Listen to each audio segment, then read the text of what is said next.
ឬត្រីដែលបានជួបនឹងនួនល្អនៅបាត់ដំបងមាត់ទឹកសង្ការយើងទាំងពីរអ្នកតែចាក្បត់ស្បែកក្រោមដួងព្រះខែរាំងពេញបរមីរៀមលូកដៃអោបក្រសោបកាយអូនរាត្រីស្ងាត់សូនដោយស្នេហ៍ភក្តីភៀងអើយភៀងអូនញញឹមមានន័យ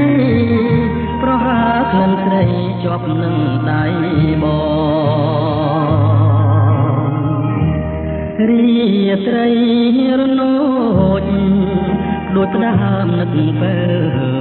តតែតវ៉ាសាប់សាប់ឆ្លើយឆ្លងជំនួសពីងអូនដែលធ្លាប់សាសងនៅបាត់ដំបងមាត់ស្ទឹងសង្ការសូមផ្ដាំតាមទឹកផ្ញើនឹកតាមខ្យល់ឲ្យឆោមនេះ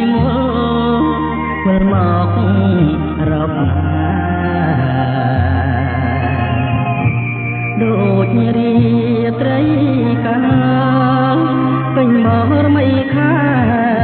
នេះស្ទឹងសង្កែក្នុងបាត់ដំបង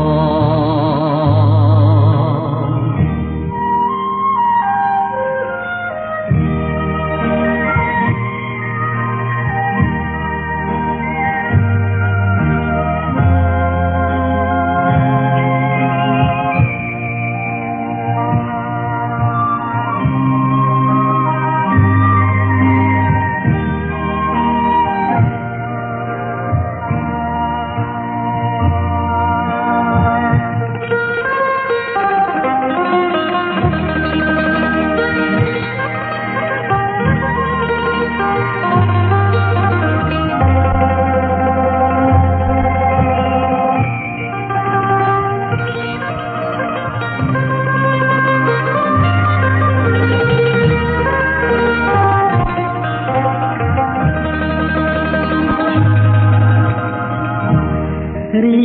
ត្រីរនោចដូចផ្ដើមនឹកពេលតតែតវ៉ាសាប់សាប់ឆ្លើយឆ្លងជំនួសពីងអូនដែលធ្លាប់សាស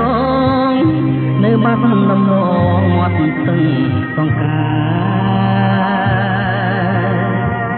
សូមផ្ដាំតាមទឹកផ្ញើនឹកតាមខ្យល់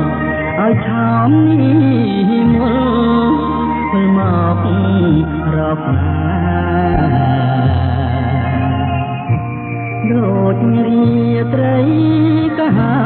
លពេញបរមីខានេះស្ទឹងសង្កែក្រុងបាត់ដំ